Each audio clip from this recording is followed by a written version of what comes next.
Unió de Pagesos ha instituït el 2016 el Premi Nacional Felip Domènech, que reconeix cada 2 anys una persona i una entitat la trajectòria de les quals hagi destacat per la defensa de la pagesia. Bé, una mica per la figura que va ser el company Felip Domènech en defensa de la jubilació i de la seguretat social de la pagesia del conjunt de Catalunya, per una defensa d'un model de gestió de l'aigua que permetés la compatibilitat dels pagesos i de la gent de ciutat, i per la defensa del model cooperatiu. Per tant, agafava una mica tot, el territori, els aspectes socials i els aspectes econòmics, que és una mica el que ha defensat la Unió des de la seva fundació.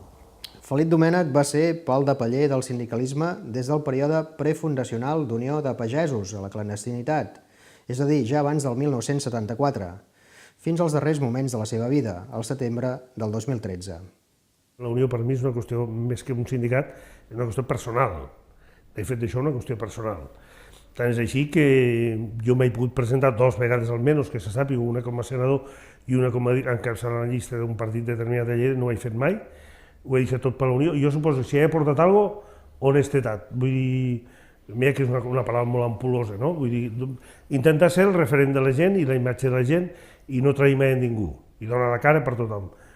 I seriositat al dia a dia, però sense esperar res a canvi, vull dir.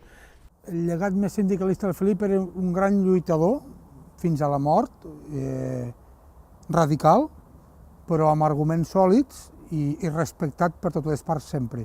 És a dir, fins i tot els seus enemics el respectaven per l'argumentari que portava i per com se preparava els temes, però quan agafava un tema se li ficava entre ull i ull fins que no s'aconseguia, si com bé es feia expert d'aquell tema, fins que realment acabava aconseguint la lluita, que acabéssim guanyant la lluita. La primera edició dels premis va tenir lloc el 16 d'octubre, dia de Sant Galdric, patró de la pagesia catalana, a l'Institut d'Estudis Ilerdencs de Lleida. El Premi Nacional Felip Domènech a la persona ha estat concedit al tècnic agrònom especialitzat en viticultura i enologia, Agustí Villarroya, per haver estat una referència durant més de 40 anys per als viticultors i alhora per haver contribuït a l'organització sindical de la pagesia en la represa democràtica.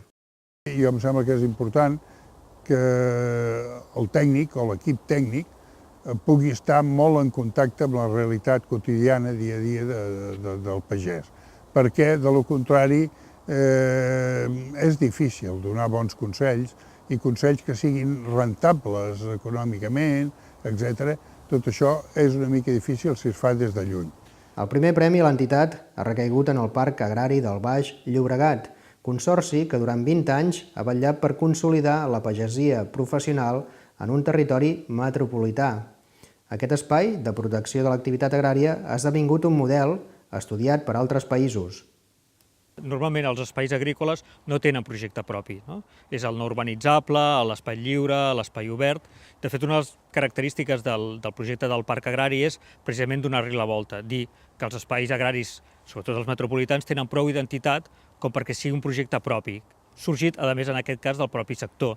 Des dels anys 70 era el mateix sector agrari el que reivindicava la defensa d'aquest espai amb un segon factor, que és un espai productiu. És a dir, no tan sols és un projecte propi d'aquest espai, sinó que aquest projecte es repenja en la vessant econòmica. És a dir, entenem l'espai del Parc Agrari com un polígon d'activitat econòmica, si es vol, una zona d'activitat econòmica especialitzada, amb un factor afegit, a més, que és la producció d'un bé estratègic, com és l'alimentació. El Premi Nacional Felip Domènech ha arrencat el 2016 amb la voluntat d'erigir-se com un punt de trobada de les entitats del país que conformen l'entramat del sector agrari català. Ha de servir per potenciar els valors del sindicalisme i el cooperativisme agrari i el del compromís amb el país.